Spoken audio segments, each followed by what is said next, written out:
Mapapagod, pero hindi susuko. Alam mo ba na may dalawang uri ng pagod na pwede mong madama?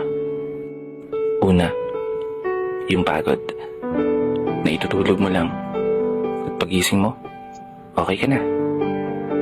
Pero may isang uri ng pagod na talagang kakaiba. Yun ay ang pagod na hindi nadadaan sa pahinga.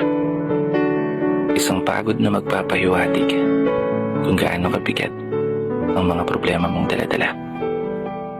Pagod na magpapanginig ng mga luha sa mata.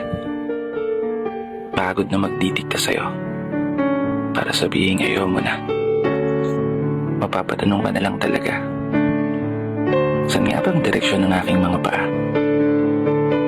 Mga paang tila pagod na sa kakahakbang. Mga paang ngimay na sa kada tapak sa baitang ng hagdan.